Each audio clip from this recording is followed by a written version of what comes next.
നമസ്കാരം. രാജ്യത്ത് ഇനി മുതൽ ഇലക്ട്രോണിക് വോട്ടിംഗ് മെഷീൻ ഉപയോഗിച്ച് വോട്ടിംഗ് പ്രക്രിയ നടത്താൻ പ്രതിപക്ഷം സമ്മതിക്കില്ല. എന്ത് സംഭവിച്ചാലും EVM പരിപാടി പരിപൂർണമായിട്ട് തടസ്സപ്പെടുത്തുമെന്നുള്ള ആഹ്വാനത്തിലേക്ക് ഇന്ത്യ സഖ്യം ഇപ്പോൾ ഒന്നടങ്കം നീങ്ങുകയാണ്.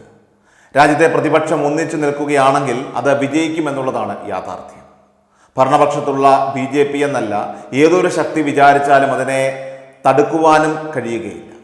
ഈ രാജ്യത്ത് പ്രതിപക്ഷത്തിൻ്റെ ശബ്ദം എന്നത് 60% അധികം വരുന്ന ജനതയുടെ ശബ്ദമാണ്.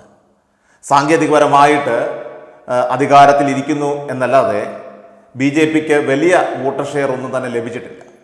40% വോട്ട് ഷെയർ NDAക്ക് മൊത്തത്തിൽ പോലും ലഭിച്ചിട്ടില്ല. പിന്നെ എങ്ങനെയാണ് പ്രതിപക്ഷത്തെ നിശബ്ദമാക്കാൻ ഭരണപക്ഷത്തിന് സാധിക്കുക എന്നതാണ് ഇന്ത്യ മുന്നണി ഇപ്പോൾ ഉയർത്തുന്ന പ്രധാന ചോദ്യം. പ്രതിപക്ഷം വളരെ വ്യക്തമായി തന്നെ പറഞ്ഞിരിക്കുകയാണ്, ബീഹാർ നിയമസഭാ തെരഞ്ഞെടുപ്പ് ബാലറ്റ് പേപ്പർ സംവിധാനം കൊണ്ടുവന്നേ മതിയാവൂ എന്നുള്ളത്.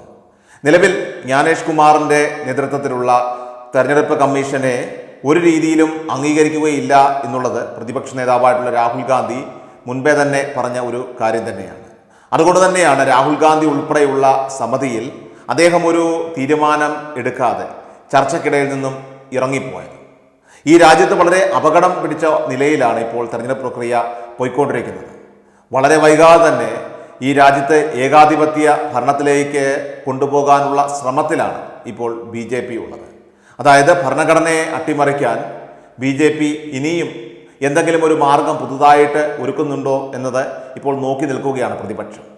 അമിത്ഷാ പാർലമെന്റിൽ കഴിഞ്ഞിടയ്ക്ക് പറഞ്ഞതാവട്ടെ, ഇനിയുള്ള 15 വർഷവും ഞങ്ങൾ തന്നെയാണ് തുടർച്ചയായിട്ട് ഇന്ത്യ ഭരിക്കുക എന്നുള്ളതാണ്. ഒരു ഭരണാധികാരിയും അങ്ങനെ പറയാൻ ധൈര്യപ്പെടാറില്ല. കാരണം ആര് ഭരിക്കണം, ആര് ഭരിക്കേണ്ട എന്ന് തീരുമാനിക്കുന്നത് പാർട്ടി നേതാക്കന്മാരല്ല, മറിച്ച് ഈ രാജ്യത്തെ ജനങ്ങളാണ്. അതിനുള്ള അവസരം കൊടുക്കുന്നത് ഈ രാജ്യത്തെ ജനങ്ങളാണ്, വോട്ടർമാരാണ്. അങ്ങനെ അവസരം കൊടുത്താൽ ഭരിക്കുമെന്ന് പറയുവാനുള്ള അവകാശം മാത്രമേ ഓരോ നേതാക്കന്മാർക്കുമുള്ളൂ. പാർലമെന്റിൽ ഇന്ത്യൻ ജനതയുടെ പ്രതിനിധി സഭയിലാണ് ഒരു ഉളുപ്പുമില്ലാതെ ഞങ്ങൾ അടുത്ത 15 കൊല്ലവും സുഗമമായിട്ട് ഈ രാജ്യം അധികാര കസേരയിൽ തന്നെ ഉണ്ടാകും എന്നുള്ള കാര്യം അമിത്ഷാ വലിയ ഗീറുവാണത്തിൽ അങ്ങ് പ്രസംഗിച്ചത്. അത് എന്തിൻ്റെ അടിസ്ഥാനത്തിലാണ് എന്നതാണ് രാഹുൽ ഗാന്ധി അടക്കമുള്ളവർ ഇവിടെ ചോദിക്കുന്നത്. അതിന് വളരെ കൃത്യമായിട്ടുള്ള ഒരു അജണ്ടയുണ്ട്.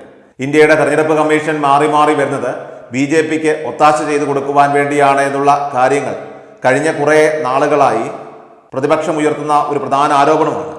79ഓളം ലോക്സഭാ മണ്ഡലങ്ങളിലെ തിരിമറി ഉൾപ്പെടെയുള്ള കാര്യങ്ങൾ അത് കൃത്യമായി പുനരന്വേഷിച്ചാൽ പല BJP MPമാരും ഇന്ന് അയോഗ്യരാകുമെന്ന് വെറുതെയല്ല പ്രതിപക്ഷത്തിൻ്റെ നേതാക്കൾ പറഞ്ഞു വെക്കുന്നു. ഈ രാജ്യത്ത് BJP MPമാർ 200-ൽ താഴെയായിരുന്നു ഇത്തവണ ഉണ്ടാകേണ്ടിയിരുന്നത്.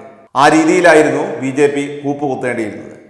വലിയ രീതിയിലുള്ള കള്ളക്കളികൾ, അട്ടിമറികൾ ഇതിനിടയിൽ നടന്നിട്ടുണ്ട്. സാമാന്യ യുക്തിക്ക് നിരക്കാത്ത രീതിയിലാണ് വോട്ടിംഗ് മെഷീൻ പാറ്റേൺ ഉൾപ്പെടെ ഇവിടെ ആവിഷ്കരിക്കപ്പെട്ടിട്ടുള്ളത്. ഇതാണ് രാജ്യത്തെ ഏതൊരു വ്യക്തിയെ സംബന്ധിച്ച് ഇപ്പോൾ ബോധ്യപ്പെട്ടിട്ടുള്ള ഒരു പ്രധാന വസ്തുത. അതോടൊപ്പം തന്നെ വോട്ട് ചെയ്യുന്ന പൊതുജനം കഴുതകളല്ല എന്നുള്ളത് മനസ്സിലാക്കണമെന്ന് രാഹുൽ ഗാന്ധി ഇവിടെ തുറന്നടിച്ച് പറഞ്ഞിരിക്കുകയും ചെയ്തിരിക്കുകയാണ്. ഹരിയാനയിലും മഹാരാഷ്ട്രയിലും നടന്നതിൻ്റെ ഒരു തുടർച്ച അത് ബീഹാറിലും സംഭവിക്കാതിരിക്കണമെങ്കിൽ തെരഞ്ഞെടുപ്പ് കമ്മീഷൻ ഇലക്ട്രോണിക് വോട്ടിംഗ് മെഷീൻ ഉപയോഗിക്കാതിരുന്നേ മതിയാവൂ എന്നതാണ് ഇവിടെ പ്രതിപക്ഷം ഒന്നടങ്കം ഇപ്പോൾ ഉന്നയിക്കുന്നത്. ഇനി ഞങ്ങളെ വായ മൂടിക്കെട്ടി അത് ഉപയോഗിക്കുകയാണെങ്കിൽ ഞങ്ങളത് തടഞ്ഞിരിക്കുമെന്ന് കട്ടായം ഇപ്പോൾ ഉറപ്പിച്ചു പറയുകയാണ് ഇന്ത്യ സഖ്യം നേതാക്കൾ. ഇത് രാജ്യത്തെ ജനാധിപത്യത്തിന് വിശ്വാസമുറപ്പിച്ച ജനതയ്ക്ക് പ്രതിപക്ഷം നൽകുന്ന ഒരു വാക്കാണ്, ഉറപ്പാണ്.